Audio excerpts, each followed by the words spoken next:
Here are 3 strategies for getting your home ready for sale.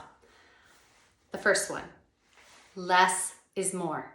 The less you have in the home, the more you're going to get.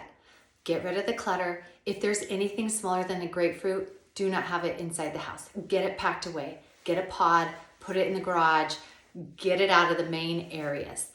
The worst thing that can happen is having buyers come through and they're having to like shimmy through the house because there's only pathways because there's so much stuff. And I've been through homes like that. So please remember, less is more. Number 2, clean the house. Deep clean it.